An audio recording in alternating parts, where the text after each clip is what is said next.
তো আমরা আজকে জানার চেষ্টা করব যে হাওড় অঞ্চলে আসলে মানুষের জীবনযাত্রার মানটা কিরকম হয়। আমাদের সাথে আছে আমাদের শাকিল ভাই, যিনি আমাদের বোটের মালিক। তো আমরা এখন তার সাথে কথা বলবো। আপনি আপনাদের জীবনযাত্রার মান নিয়ে কথা বলেন। ধরেন না, বর্ষাকালে আপনার প্রচুর পানি বয়, প্রচুর পানি, মানে যেদিকে তাকাবেন সেদিকেই পানি। তারপরে মনে যে সেফটির জন্য আমরা প্রতি নৌকার মধ্যে মানে যে লাইফ জ্যাকেট রাখি, কেউ রাখে না, যে যেরকম পারে বা চলে আর কি। আপনার মনে করেন আপনার যে দুর্ঘটনা কেমন হয়, মানে পানিতে ডুবে যায় এরকম কোনো রেকর্ড আছে? রেকর্ড মানে যে প্রায় সময় আছে, অ্যাক্সিডেন্ট তো বলে আসে না, যার কপালে রেখা আছে তাই হয়, বুঝলেন সেটা। তো এই মনে করেন- অ্যাক্সিডেন্ট হয় আমরা এই জন্য লাইফ জ্যাকেট ইউজ করি সবাই, তাই না? ঠিক আছে ঠিক আছে। তো তার এখানে জন্য আর কি লাইফ জ্যাকেট সবাই তো এখানে যারা আসবে তাদের উদ্দেশ্যে আপনি কি বলবেন, যে তারা কি কি সেফটি ইউজ করবে বা তারা কি কিভাবে সেফ থাকার চেষ্টা করবে? চেষ্টা মনে হয় যে টিউব আছে, মানে টায়ার, যেরকম বলতে টায়ার, মনে হয় যে লাইফ জ্যাকেট যেরকম বাইরে মনে হয় যে নৌকা যদি না দেয় তার জন্য ভাড়া নিয়ে দিব সেফটির জন্য।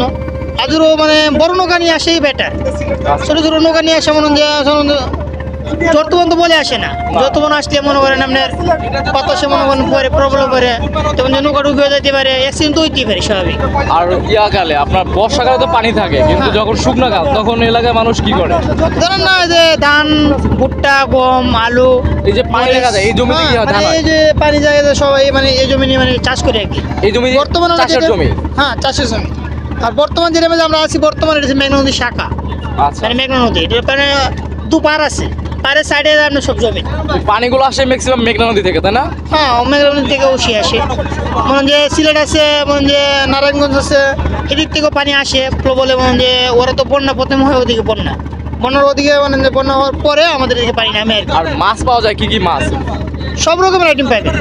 মানে নদীর যে মাছগুলো ওগুলো হ্যাঁ, সব রকমের। কি কি নাম? এরকম মনে হয় যে চিংড়ি, পাইম, আইর, বোয়াল, চিতল, কাতলা, রুই, মানে যে সব রকমের মাছ পাবেন, গুলশা, সব মানে মাছ। পাইপটা, ওই যে টাকি মাছ। বাইক মাছটা তো যে পানির নিচে যে পাইপ দিয়ে ধরে না, কি বাঁশ হ্যাঁ, বা মানে পাইপ বাঁশ দিয়ে? বাঁশ বাঁশ বাঁশ আপনি মনে করে বাঁশের বাঁশগুলো আছে না, আপনার মাঝখানে একটা থাকে না, পথে থাকে না, হ্যাঁ। এটা একটা মানে লোড দিয়ে আপনার সুরক করে দেওয়ার পরে মানে পানিতে রাখলে এটা পাইপ বসে আর কি, বসলে আবার উপরে তুললে আবার নিয়ে মানে নিয়ে বাজারে বিক্রি করা যায়। তো মোটামুটি মানে এলাকাটা সুন্দর আছে নাকি?